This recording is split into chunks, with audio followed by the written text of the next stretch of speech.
बोलिए शंकर भगवान की जय। हर हर महादेव। लड्डूपुरी देव हर हर महादेव।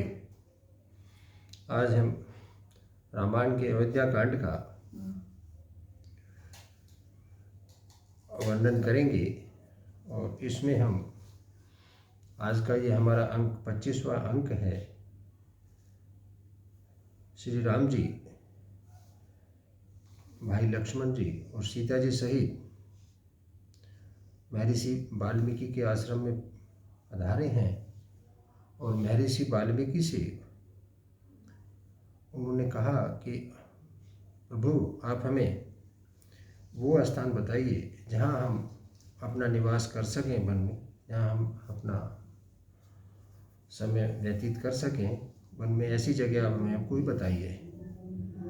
तो महर्षि वाल्मीकि ने उनको बहुत सारे रहने के स्थान बताए हैं कि प्रभु आप वहाँ रहिए, आप वहाँ रहिए, आप जिसको भी अच्छा समझें, जिस हृदय में भी आपको अच्छा लगे आप वहाँ रहिएगा।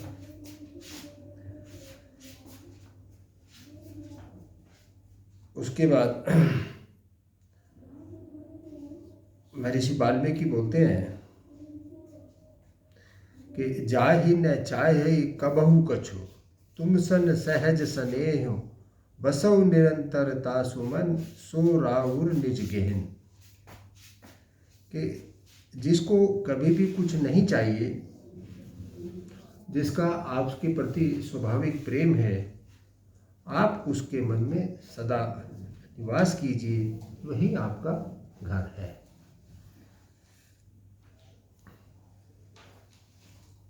इस प्रकार यही विधि मुनिवर भवन दिखाए, वचन सप्रेम राम भन मन भाए, कह मुनि सुनहु भानुकुल नायक,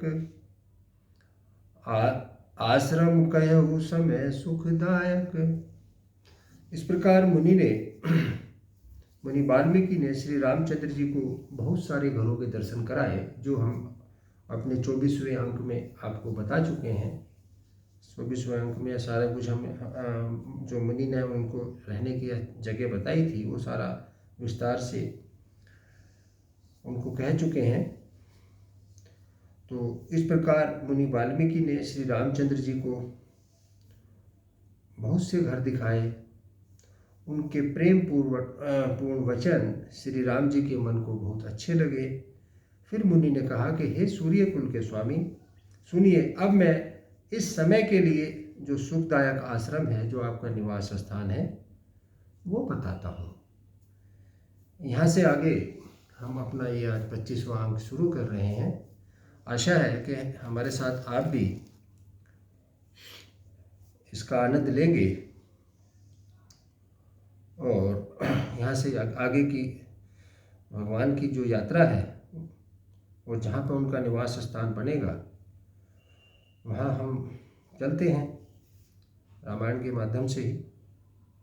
बोलिए शंकर भगवान की जय। चित्रकूट गिरि करहु निवासा, चित्रकूट गिरि करहु निवासा, तह तुम सब भांति सुपासु, सेलु सुहावन कानन चारु, करी केहरि मृग विहंग विहारु। कि आप चित्रकूट पर्वत पर निवास कीजिए। महर्षि वाल्मीकि ने उनको बताया कि आप चित्रकूट वन पर्वत पर आप अपना निवास कीजिएगा, वहाँ आपके लिए सब प्रकार की सुविधाएं हैं। सुहावना पर्वत है और सुंदर वन प्रदेश है। वह हाथी, सिंह, हिरण और पक्षियों का विहार स्थल है। वहाँ पर सभी पक्षियाँ वहाँ पर रहते हैं, हाथी रहते हैं और हिरण और सिंह भी वहाँ रहते हैं। तो आप वहाँ पर अपना निवास स्थान कीजिएगा। ये महर्षि वाल्मीकि जी ने श्री राम जी को बताया है कि सुंदर वन प्रदेश है। नदी पुनीत पुराण बखानी, अत्रि प्रिया निज तप बल आनी, सुरसुर धार नाव मंदाकिनी, जो सब पातक पोतक डाकिनी। वहाँ पवित्र नदी है जिसकी पुराणों ने प्रशंसा की है। और जिसको अत्रि ऋषि की पत्नी अनुसुईया जी ने अपने तपोबल से लाई है। वह गंगा जी की धारा है, उसका मंदाकिनी नाम है। वह सब पाप रूपी बालकों को खा डालने के लिए डाइन का समान है, डाइन के रूप में है। वहाँ पे पाप नहीं पनपेगा, तो आप वहाँ पर अपना निवास कीजिए। अत्रि आदि मुनि बर बहु बसहि, करहि जोग तप जप तप तन कसहि, चलहु सफल श्रम सब करहु, राम देहु गौरव गिरि बरहु। अत्रि आदि बहुत से श्रेष्ठ मुनि वहाँ निवास करते हैं, जो योग तप जप करते हैं और शरीर को कसते रहते हैं। हे राम जी, चलिए सबके परिश्रम को सफल कीजिए और पर्वत चित्रकूट को भी गौरव दीजिएगा। आप वहाँ पर रहिए और जो चित्रकूट है उसको भी गौरव दें। चित्रकूट महिमा अमित कही, महामुनि गाय आए नहाए, सरित बर सिय समेत दो भाई। महामुनि वाल्मीकि ने चित्रकूट की अपरिमित महिमा बखान कर कही। तब सीता जी सहित दोनों भाई आकर श्रेष्ठ नदी मंदाकिनी में स्नान किया। रघुबर कहु लखन भल घाटू, करहु कतहु अब ठाहर ठाठू, लखन देख पे उतर करारा, चहुदिश फिरेहु धनुष जिमनारा। श्री रामचंद्र जी ने कहा कि लक्ष्मण, बड़ा अच्छा घाट है, अब यहीं कहीं ठहरने की व्यवस्था करो। तब लक्ष्मण जी ने वैश्वनी नदी के उत्तर के ऊंचे किनारे को देखा और कहा कि इसके चारों ओर धनुष जैसा एक नाला फिरा हुआ है। धनुष के आकार का इसके चारों तरफ एक नाला फिरा हुआ है। नदी पनच सर समतम दाना, सकल कलुष कलिसाउज नाना, चित्रकूट जनु अजल अहेरी, चुकई ने खात मार मुठ भेरी। जो नदी है मंदाकिनी नदी, उस धनुष की प्रत्यंचा उसकी डोरी जैसी है। जो नदी है उसकी वो नदी जो है धनुष की प्रत्यंचा है, और शम दम दान उसके बाण हैं। शम दम और दान ये तीन उसके बाण हैं। कलयुग के समस्त पाप उसके अनेकों हिंसक पशु हैं। चित्रकूट ही मानो अचल शिकारी है, जिसका निशाना कभी चूकता नहीं है और जो सामने से मारता है। अस कहि लखन ठाव दिखरावा, थलु बिलो की रघुवर सुख पावा, रमऊ राम मनु देवन जाना, चले सहित सुर थे पति प्रधाना। ऐसा कहकर लक्ष्मण जी ने स्थान दिखलाया। स्थान को देखकर श्री रामचंद्र जी ने सुख पाया, उनको स्थान अच्छा लगा। जब देवताओं ने जाना कि श्री रामचंद्र जी का मन यहाँ रम गया, तब वे देवताओं के प्रधान जो विश्वकर्मा जी को साथ लेकर चले। जब देवताओं ने ये समझ लिया कि भगवान राम ने यहाँ अब रुकने का मन बना लिया है, तो देवता फिर विश्वकर्मा जी को साथ लेकर वहाँ पर आए। कोल की रात बेस सब आए, रचे परन तृण सदन सुहाए, बरनी ने जाहि मंजु दुई साला, एक ललित लघु एक विशाला। सब देवता कोलो भीलों के वेश में आए और उन्होंने दिव्य पत्तों और घासों के सुंदर घर बना दिए। दो ऐसी सुंदर कुटियां बनाई जिसका वर्णन नहीं किया जा सकता है। उसमें एक बड़ी सुंदर छोटी सी थी और दूसरी बड़ी थी। लखन जानकी सहित प्रभु राजत रुचिर निकेत, सोहे मदन मुनि वेश जनु रति ऋतुराज समेत। लक्ष्मण जी और जानकी जी सहित प्रभु श्री रामचंद्र जी सुंदर घास पत्तों के घर में शोभायमान हैं। कैसे? मानो कामदेव मुनि का वेश धारण करके पत्नी रति और वसंत ऋतु के साथ सुशोभित हो। अमर नाग किन्नर दिशिपाला, चित्रकूट आए ते ही काला, राम प्रणाम कीन सब काहू, मुदित देव लहि लोचन लाहू। उस समय देवता नाग किन्नर और दिक्पाल चित्रकूट में आए और श्री रामचंद्र जी ने सब किसी को प्रणाम किया। देवता नेत्रों का लाभ पाकर आनंदित हुए।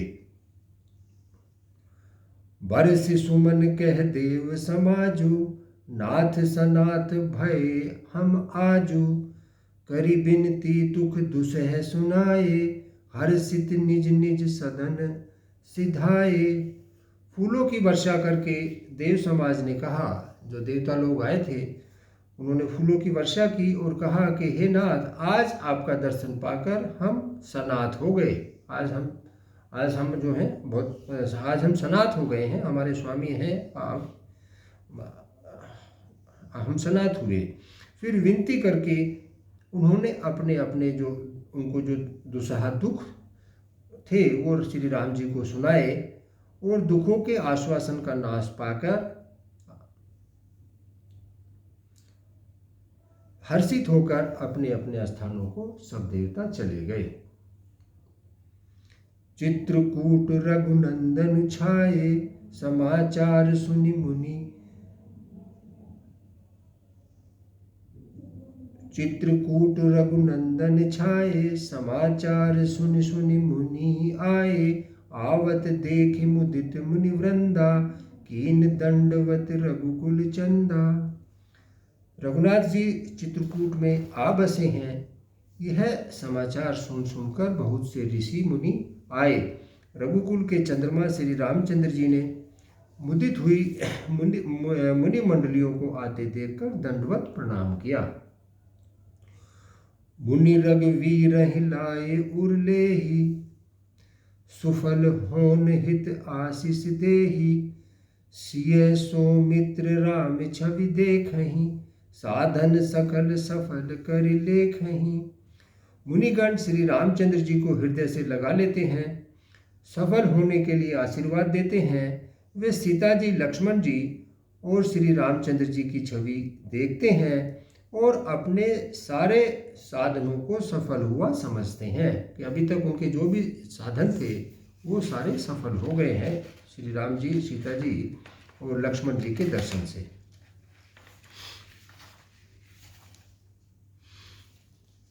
जथा जोग सन्मानि प्रभु, विदा किए मुनि वृंद, करहि जोग जप जाग तप, निज आश्रम ही सुछंद। प्रभु श्री रामचंद्र जी ने यथा योग सम्मान करके मुनि मंडलियों को विदा किया।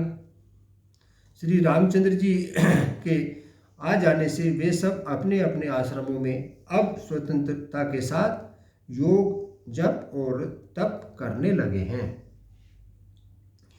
यह सुधि कोल किरातन पाई, हर से जनु नव निधि घर आई, कंद मूल फल भरि भरि दोना, चले रंक जनु लूटन सोना।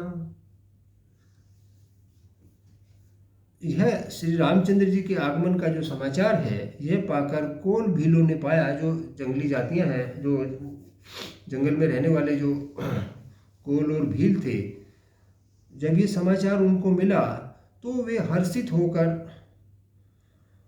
उनसे मिलने के लिए ऐसे चले जैसे मानो नवों निधियां उनके घर पर आ गई हों। वे दोनों में कंदमूल जो दोने होते हैं, दोनों का वे जो दोने होते हैं ना, पत्तों के जो दोने होते हैं, वे दोनों में कंदमूल फल भर भर कर लेकर आते हैं मानो दरिद्र सोना लूटने चले हों। तीन महजिन देखे दो भ्राता, अपर तिन्हि पूछहि मगु जाता। कहत सुनत रघुवीर निकाई, आए सबन देखे रघुराई। उनमें से जो दोनों भाइयों को पहले देख चुके थे, उनसे दूसरे लोग रास्ते में जाते हुए पूछते हैं। जो जो पहले देख चुके थे वो उनसे पूछते हुए जाते हैं। इस प्रकार श्री रामचंद्र जी की सुंदरता कहते कहते सबने आकर श्री रामचंद्र जी के दर्शन किए। करहि जोहारु भेंट धरि आगे, प्रभु बिलो कहीं अति अनुरागे। चित्र लिखे जनु जह तह ठाड़े, पुलक शरीर नयन जल बाढ़े। भेंट आगे रखते हैं, जो वो दोनों ने भर भर कर भेंट लाए हैं। भेंट आगे रखकर वे लोग जोहार करते हैं, उनको प्रणाम करते हैं झुककर, और अत्यंत अनुराग के साथ प्रभु को देखते हैं। वे मुग्ध हुए जहाँ के तहाँ मानो चित्रलिखे से खड़े हुए हैं। उनके शरीर पुलकित है और नेत्रों में आंसुओं की जलधारा बह रही है। राम स्नेह मगन सब जाने, कही प्रिय बचन सकल सन्माने। प्रभु जोहार बहोरी बहोरी, बचन विनीत कहें कर जोरी। श्री राम जी ने उन सबको प्रेम में मगन जाना और प्रिय वचन कहकर सबका सम्मान किया। वे बार बार श्री राम जी का जोहार करते हुए हाथ जोड़कर विनीत वचन कहते हैं। क्या कहते हैं?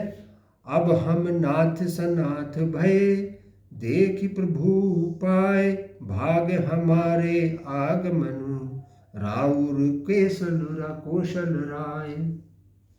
कि हे नाथ, आपके चरणों के दर्शन पाकर अब हम सब सनाथ हो गए हैं। हे कौशलराज, हमारे ही भाग्य से आपका यहाँ शुभ गमन हुआ है। धन्य भूमि बन पंथ पहारा, जह तह नाथ पाऊं तुम धारा। धन्य विहग मृग कानन चारी, सफल जन्म भय तुम ही निहारी। हे नाथ, जहाँ जहाँ आपने अपने चरण रखे हैं वे पृथ्वी, वन, मार्ग और पहाड़ धन्य हैं। वे वन में विचरने वाले पक्षी और पशु धन्य हैं, जो आपको देखकर सफल जन्म हो गए हैं। हम सब धन्य सहित परिवारा, देख दरसु भरि नयन तुम्हारा। कीन बासु भल ठाऊ बिचारी, यहाँ सकल ऋतु रहब सुखारी। हम सब भी अपने परिवार सहित धन हैं, जिन्होंने नेत्र भरकर आपका दर्शन किया है।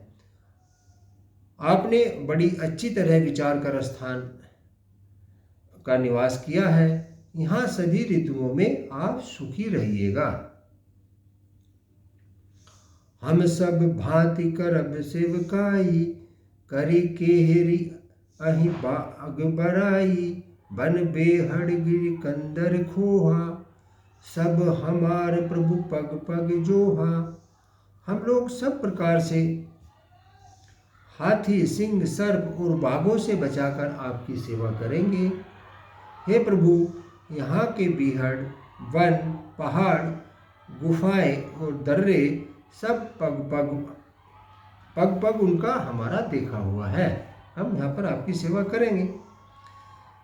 तह तह तुम ही अहेर खिलाऊं, सर निर्झर जल ठाऊं दिखाऊं। हम सेवक परिवार समेता, नाथ न सकुचब आयसु देता।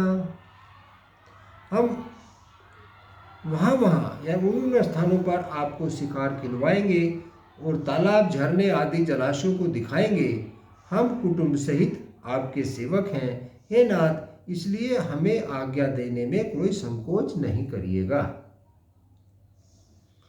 वेद बचन मुनि मन अगम, ते प्रभु करुणाएन बचन किरातन के सुनत, जिन पितु बालक बेन। जो वेदों के वचन और मुनियों के मन को भी अगम है, वे करुणा के धाम प्रभु श्री रामचंद्र जी भीलों के वचन इस तरह सुन रहे हैं जैसे पिता बालकों के वचन सुनता है। राम ही केवल प्रेम प्यारा, जान लेऊ जो जानन हारा। राम सकल बनचर तब तोषु, कहे मृदु बचन प्रेम परितोषु। श्री रामचंद्र जी को केवल प्रेम प्यारा है। जो जानने वाला होता है वह जान लेता है। तब श्री रामचंद्र जी ने प्रेम से परिपुष्ट हुए कोमल वचन कहकर उन सब वन में विचरण करने वाले लोगों को संतुष्ट किया। विदा किए सिर नाय सिधाए, प्रभु गुण कहत सुनत घर आए। एहि विधि सिय समेत दो भाई, बसहि विपुन सुर मुनि सुखदाई। फिर उनको विदा किया, वे सिर नवाकर चले और प्रभु के गुण कहते कहते घर आ गए। इस प्रकार देवता और मुनियों को सुख देने वाले दोनों भाई सीता जी समेत वन में निवास करने लगे। ठीक है।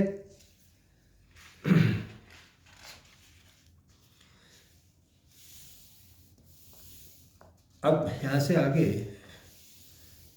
फिर इसको देखते हैं कि जब तय आए रहे रघुनायक, तब तय भयउ बनु मंगलदायक। फूल ही फल ही बिटप विधि नाना, मंजू बलित बर बेल बिताना। कि जब से श्री राम जी वन में आए हैं तब से वन बहुत ही मंगलदायक हो गया है। अनेकों प्रकार के वृक्ष फूलते और फलते हैं और उन पर लिपटी हुई सुंदर बेलों के मंडप तने हुए हैं। सुरतरु सरिस सुभाए सुहाए, मनहु विबुध बन परिहरियाए। गुंज मंजुतर मधुकर श्रेणी, त्रिबुध बयार बहे सुख देनी। वे कल्प वृक्ष के समान स्वाभाविक ही सुंदर हैं, मानो वे देवताओं के वन को छोड़कर आए हों। जो देवताओं का नंदन वन है वो उसको छोड़कर आए हों, ऐसा प्रतीत होता है कि वृक्ष इतने सुंदर हो गए हैं। भोरों की पंक्तियां बहुत ही सुंदर गुंजार करती हैं और सुख देने वाली शीतल मंद सुगंधित हवा चलती रहती है। जो त्रिविध बयार है वो वहां चलती रहती है। नीलकंठ कलकंठ सुख, चातक चक चकोर। भांति भांति बोल ही व्यंग, श्रवण सुखद चित चोर। नीलकंठ, कोयल, तोते, पपैये, चकवे, चकोर आदि पक्षी कानों को सुख देने वाली और चित्त को चुराने वाली तरह तरह की बोलियां बोलते हैं। करी केहरी कपि कोल कुरंगा, विगत बैर बिच रही सब संगा। फिरत अहेर राम छवि देखी, होई मुदित मृग वृंद विशेषी। हाथी, सिंह, बंदर, सुअर और हिरन ये सब बैर छोड़कर साथ साथ घूमते हैं, साथ साथ विचरते रहते हैं। शिकार के लिए फिरते हुए श्री रामचंद्र जी की छवि को देखकर पशुओं के समूह विशेष रूप से आनंदित होते हैं। जो पशुओं के समूह भी वहाँ घूमते रहते हैं शिकार के उसमें, वो भी श्री रामचंद्र जी को देखते हैं और वो आनंदित होते हैं। विबुध विपिन जह लगी जग माही, देखी राम बन सकल सिहाही। सुरसरी सरई दिन कर कन्या, मेकल सुता गोदावरी धन्या। जगत में जहाँ तक और जितने भी देवताओं के वन हैं, सब श्री रामचंद्र जी के वन को देखकर सिहाते हैं।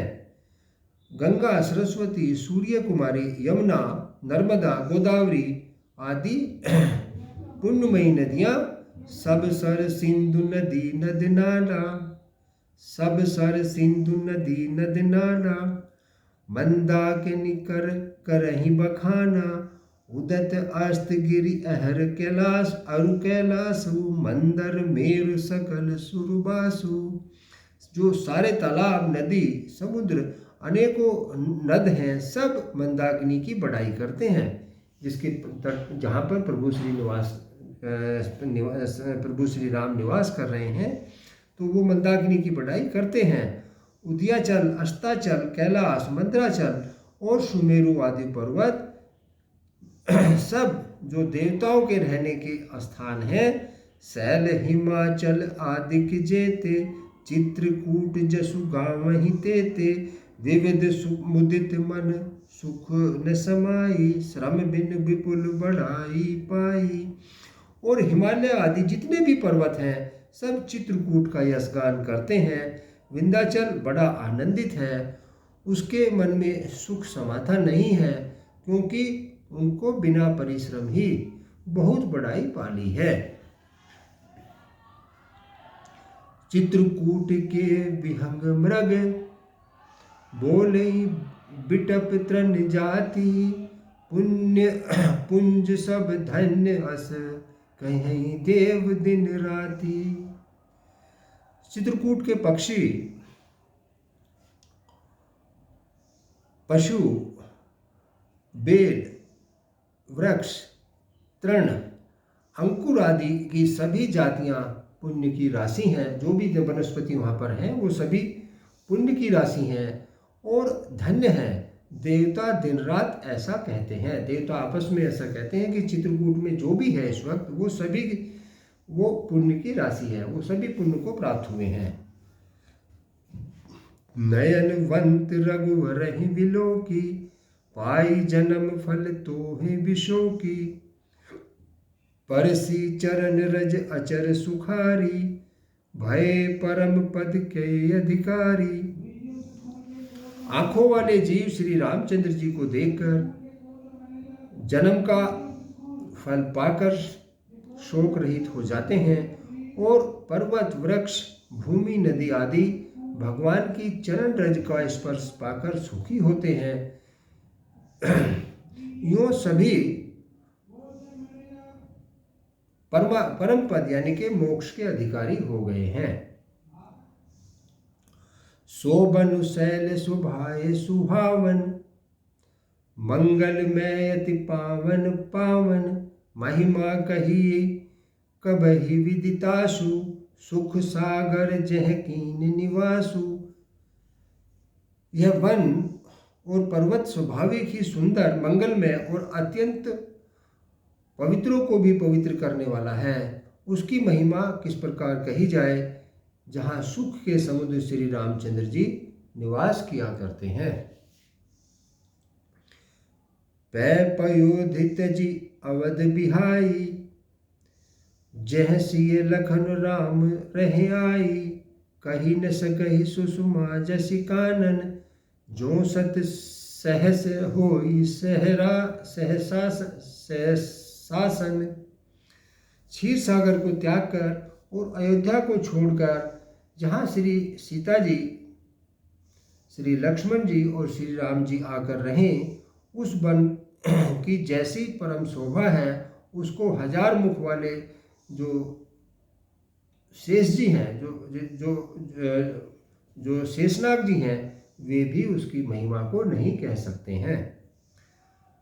सो में बरनी कहूँ विधि के ही, डाबर कमठ की मंदर ले ही, से वही लखन करम मन बानी, जाई न सील स्नेह बखानी। तो मैं भला किस प्रकार से उसका वर्णन कर सकता हूँ। कहीं पोखर का कछुआ भी मंदराचल को उठा सकता है। लक्ष्मण जी मन, वचन और कर्म से श्री रामचंद्र जी की सेवा करते हैं, उनके शील और स्नेह का वर्णन नहीं किया जा सकता है। छिन छुन लख सिय राम पद, जानी आप पर नेहू, करत न सपने हूँ लखन चितु, बंधु मात पित गेहू। क्षण क्षण भर श्री रामचंद्र जी के चरणों को देखकर, सीता राम जी के चरणों को देखकर, अपने ऊपर उनका स्नेह जानकर लक्ष्मण जी स्वप्न में भी भाइयों, माता पिता और घर की याद नहीं करते हैं। लक्ष्मण जी राम जी और सीता जी के देखकर इतने मगन हैं कि उनको घर, माताएं या पिता याद ही नहीं आ रहे हैं। राम संग सिय रहित सुखारी, पूर्व परिजन ग्रह सुरति बिहारी। छिन छिन पिय विधु बदन निहारी, प्रमुदित मनहु चकोर कुमारी। श्री रामचंद्र जी के साथ सीता जी अयोध्यापुरी कुटुंब के लोग और घर की याद भूलकर बहुत ही सुख से रहती हैं। क्षण क्षण में पति श्री रामचंद्र जी के चंद्रमा के समान मुख को देखकर वे ही परम प्रसन्न होती रहती हैं, जैसे चकोरी चंद्रमा को देखकर होती है। नाह नेहु नित बढ़त बिलो की, हर्षित रहत दिवस जिमिको की। सिय मनु राम चरण अनुरागा, अवध सहस सम बन प्रिय लागा। स्वामी का प्रेम अपने प्रति नित्य बढ़ता हुआ देखकर सीता जी ऐसे हर्षित होती रहती हैं जैसे दिन में चकवी। सीता जी का मन श्री रामचंद्र जी के चरणों में अनुरक्त है, इससे उनको वन हजारों अवध के समान प्रिय लगता है। परन कुटि प्रिय प्रीतम संगा, प्रिय परिवार कुरंग बिहंगा। सासु ससुर सम मुनितिय मुनिवर, असनु अमीय सम कंद फूल फल। श्री रामचंद्र जी के साथ जो उनके प्रियतम है, पर्णकुटी ही प्यारी लगती है। मृग और पक्षी प्यारे कुटुंबियों के समान लगते हैं। मुनियों की स्त्रियां सास के समान लगती हैं। श्रेष्ठ मुनि ससुर के समान, कंदमूल फलों का आहार उनको अमृत के समान लगता है। नाथ साथ साथ रिसुहाई, मयन सयन से साम सुखदाई। लोकप होई बिलोकत जासु, तेहि की मोहि सक विषय विलासु। स्वामी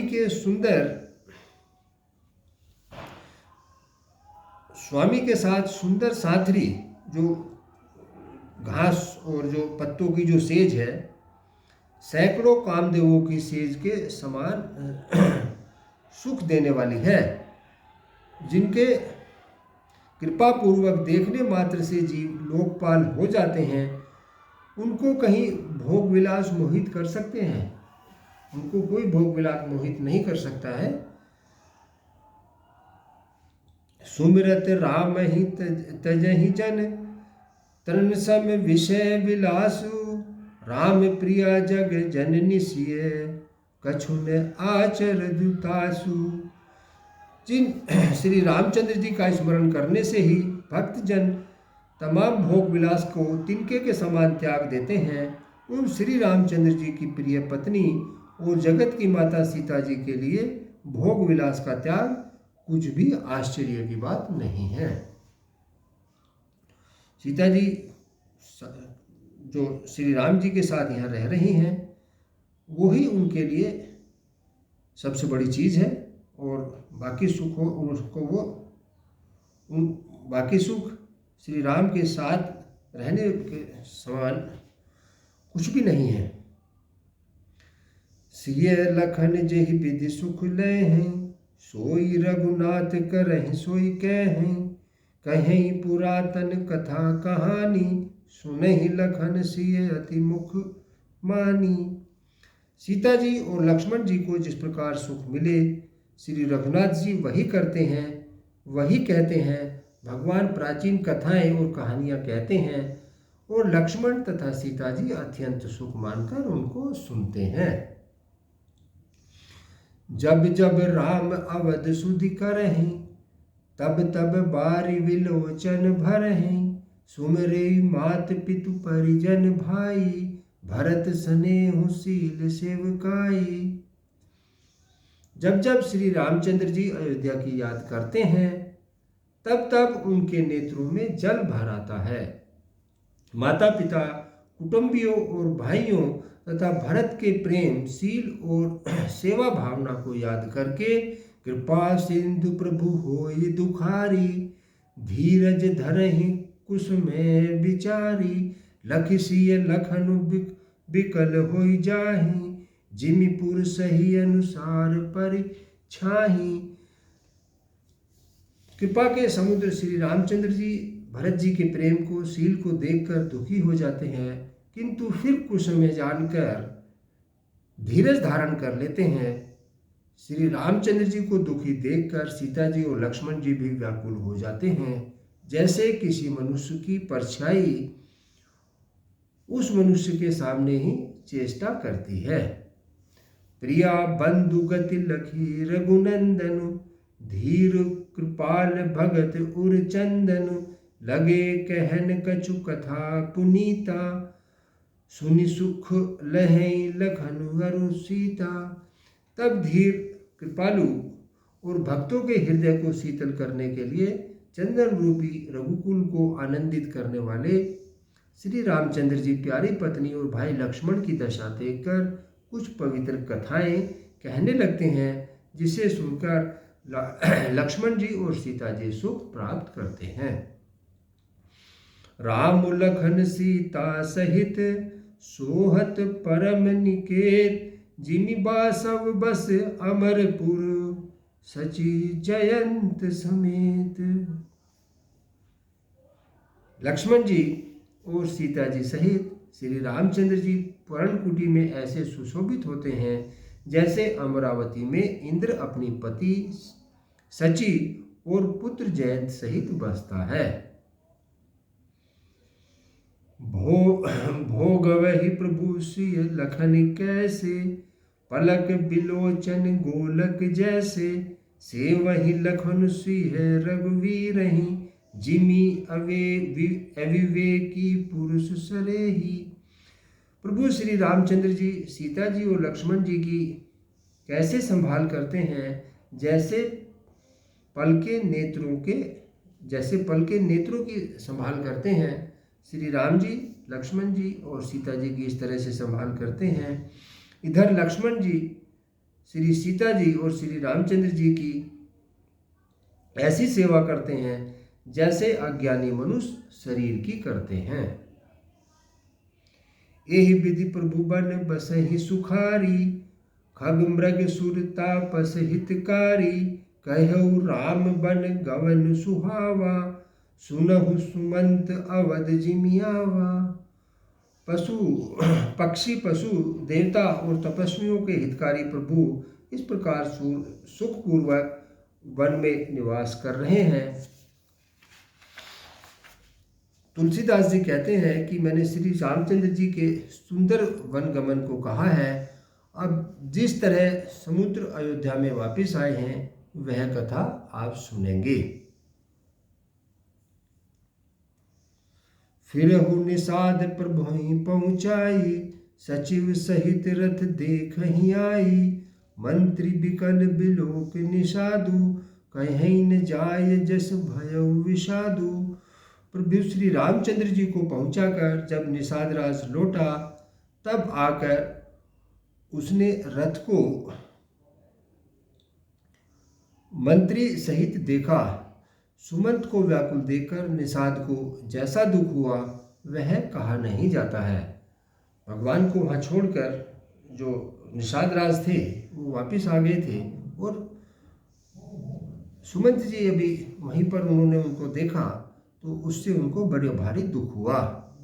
राम राम सिंह लखन पुकारी, परेहु धर नितल व्याकुल भारी, देखी दखन दिशि है हिन हिनाही, जनु बिनु पंख बिहग अकुलाई।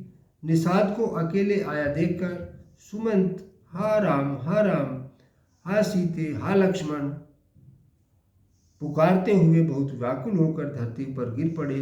रथ के घोड़े दक्षिण दिशा की ओर जिधर श्री रामचंद्र जी गए थे उधर देख देख कर हिनहिनाते हैं, मानो बिना पंख के पक्षी व्याकुल हो रहे हों। नहीं तृण चरहि न पियहि जलु, मोचहि लोचन बारी, व्याकुल भये निषाद सब, रघुबर बाज निहारी। वे न तो घास चरते हैं न पानी पीते हैं, केवल आंखों से जल बहा रहे हैं। श्री रामचंद्र जी के घोड़ों को इस दशा में देखकर सब निषाद व्याकुल हो गए।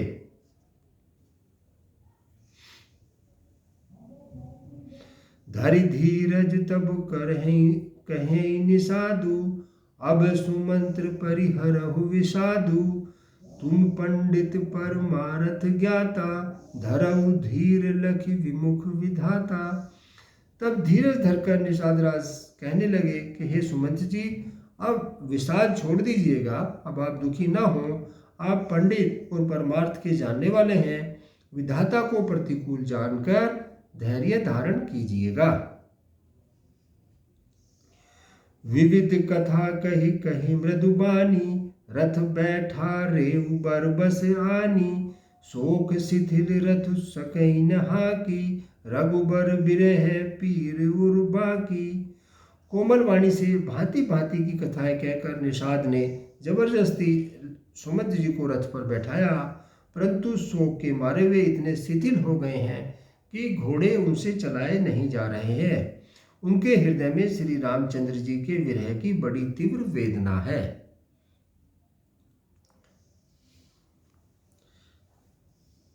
चर फराहि मग चलहि न घोरे, बन मृग मनहु आनि रथ जोरे, अड़की परहि फिर फेरहि पीछे, राम वियोग बिकल दुख तीछे। घोड़े तड़फते हैं और ठीक रास्ते पर नहीं चलते हैं, मानो जंगली पशु लाकर रथ में जोत दिए गए हों। इस तरह से व्यवहार कर रहे हैं कि जैसे वो जंगली पशु हों। वे श्री रामचंद्र जी के वियोगी घोड़े कभी ठोकर खाकर गिर पड़ते हैं और कभी घूमकर पीछे की ओर देखने लगते हैं। वे तीक्ष्ण दुख से बहुत व्याकुल है। जो कह राम लखन वैदेही, हिंकरि हित हेरहि तेहि, बाजी बिरह गति कहें किमि जाति, बिनु मनि फनिक बिकल जेहि माति। जो कोई राम लक्ष्मण या जानकी का नाम लेता है तो घोड़े हिन हिनाकर उसकी ओर प्यार से देखने लगते हैं। घोड़ों की विरह दशा कैसे कही जा सकती है। वे ऐसे व्याकुल हो रहे हैं जैसे मणि के बिना सांप व्याकुल हो जाता है। भयउ निषाद विषाद बस, देखत सचिव तुरंग, बोले सुर सेवक चारी, तब दिए सारथी संग। मंत्री और घोड़ों की ऐसी दशा जानकर निषाद राज विषाद के वश में हो गए। उनको बहुत दुख हुआ है। तब उन्होंने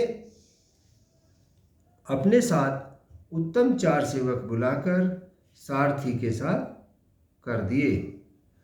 4 उत्तम जो सेवक थे वो भी उन्होंने रथ के साथ निषाद राज ने वहां पर भेज दिए, क्योंकि सुमंत जी की दशा और घोड़ों की दशा ठीक नहीं थी। गुहे सारथ ही फिरहु पहुँचाई, विरहु विषाद बरनी नहीं जाई, चले अवध ले रथ ही निषादा, हो ही छन मगन विषादा। निषाद राज गुहा सारथी सुमंत जी को पहुंचाकर विदा करके लौटा। उसके विरह और दुख का वर्णन नहीं किया जा सकता है। वे चारों निषाद रथ को लेकर अवध को चले। सुमंत और घोड़ों को देख देख कर वे भी क्षण क्षण भर विषाद में डूब जाते थे। सोच सुमंत बिकल दुख दीना, दिग जीवन रघुवीर विहाना, रहे न अंतहु अधम शरीरु, जा सुन लहु बिछुरत रघुवीरु। व्याकुल और दुख से दीन हुए सुमंत जी सोचते हैं कि रघुवीर के बिना, श्री राम जी के बिना जीना जो है धिक्कार है। आखिर यह अधम शरीर रहेगा तो ही नहीं। सुमंत जी कहते हैं कि जब रघुवीर ही नहीं है, जब श्री राम जी नहीं है, तो ये शरीर मेरे लिए बेकार है, इसका जीना भी मेरा बेकार है। अभी श्री रामचंद्र जी के बिछुड़ते ही छूटकर श्री रामचंद्र जी से बिछड़ते ही इसने अपने प्राण क्यों नहीं त्याग दिए। भय अजस अग भाजन प्राणा, कवन हेतु नहीं करत पयाना। अहि मंद मनु अवसर चूका, अझौन हृदय होत दुई टूका। ये प्राण अपयस और पाप के भांडे हो गए हैं। अब ये किस कारण कूच नहीं करते, क्या क्यों नहीं निकलते हैं शरीर से। हाय नीच मन मौका चूक गया है। जो मेरा मन है, जो मेरा नीच मन है, वो मौका चूक गया है। अब भी तो हृदय के दो टुकड़े नहीं हो जाते हैं, अभी भी जो हो जाए, मेरे दो हृदय अभी भी फट जाए तो भी अच्छा है, क्यों नहीं मेरे हृदय के दो। इस तरह से वो विलाप कर रहे हैं सुमंत जी अपने मन में कि क्यों नहीं मेरे प्राण जो है शरीर से छूट जाते हैं। मीच हाथ सिर धुनहि पछताई, मनहु कृपण धन राशि गंवाई। विरदी बांधि बर बीरु कहाई, चले समर जन सुबट पराई। सुमंत जी हाथ मलमल कर और सिर पीट पीट कर पछताते हैं, मानो कोई कंजूस धन का खजाना लूट जाने से, खो जाने पर जिस तरह से व्यवहार करता है, इस तरह से व्यवहार कर रहे हैं। वे इस प्रकार चले मानो कोई बड़ा योद्धा वीर का बाना पहनकर और उत्तम शूरवीर कहलाकर युद्ध से भाग चला हो, युद्ध से पलायन कर गया हो, इस तरह से व्यवहार कर रहे हैं। विप्र विवेकी वेद विद, समंत साधु सुजाति। जिमि धोके मद पान कर, सचिव सोचते ही भांति। जैसे कोई विवेकशील वेद का ज्ञाता, साधु सम्मत आचरणों वाला और उत्तम जाति का कुलीन ब्राह्मण धोखे से मधुरा पी ले, शराब पी ले धोखे से और पीछे पछतावे, उसी प्रकार मंत्री सुमंत सोचकर पछता रहे हैं।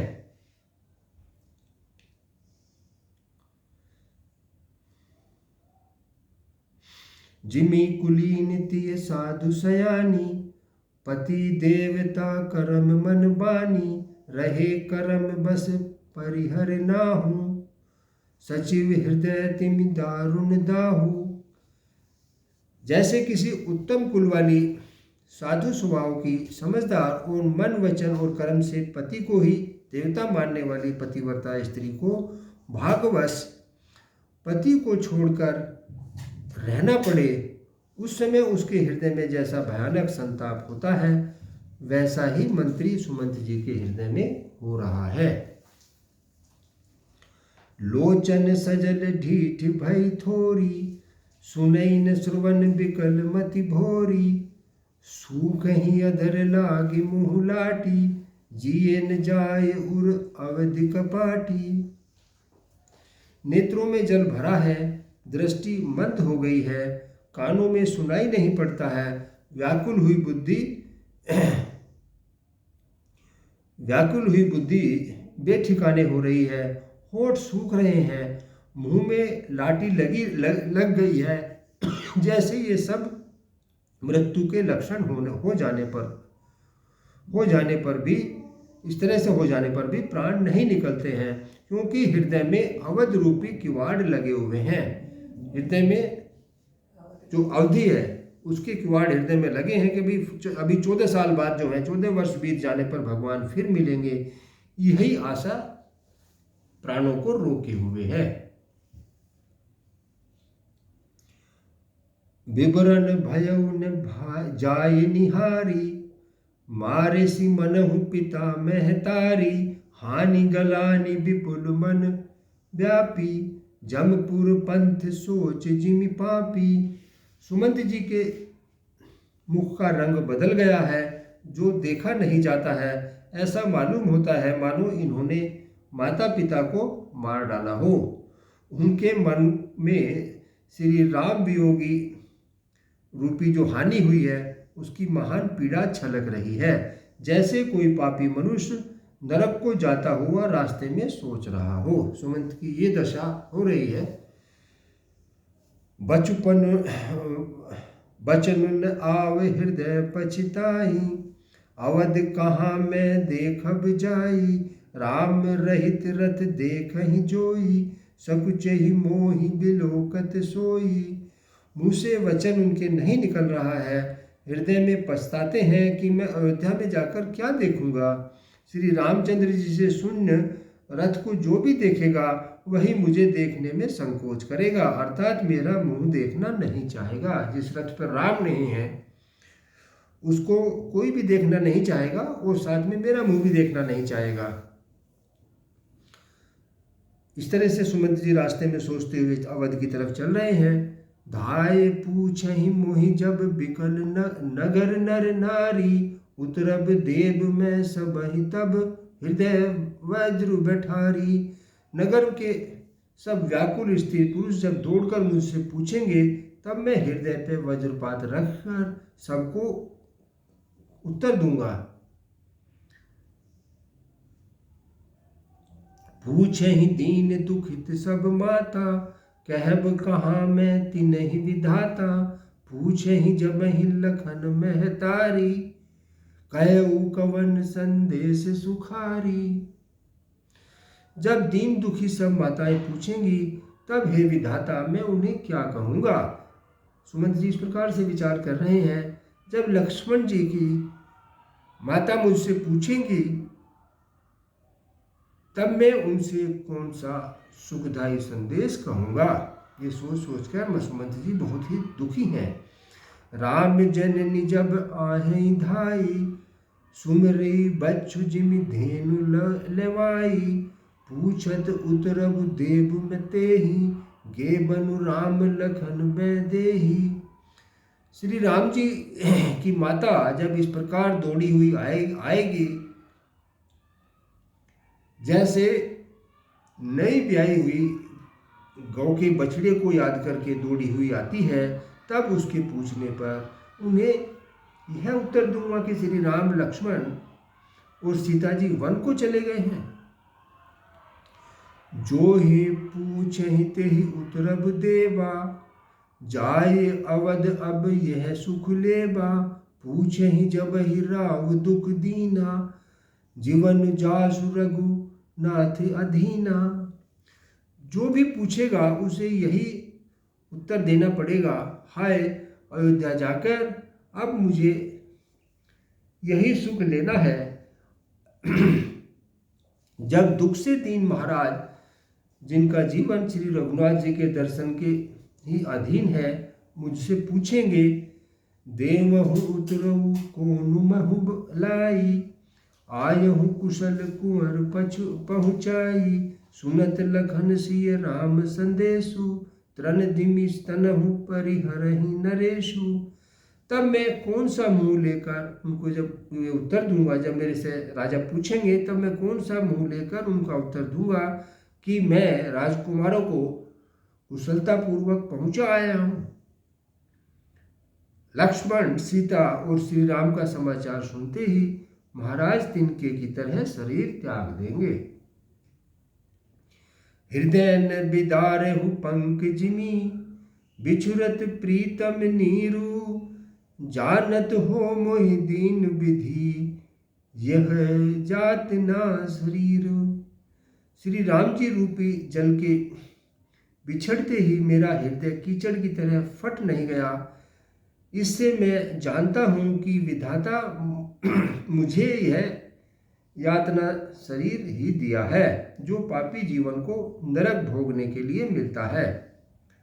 यही विधि करत पंथ पछितावा, तमसा तीर तुरथ रथ आवा। विदा किए करि विनय निषादा, फिरे पाए परि बिकल विषादा।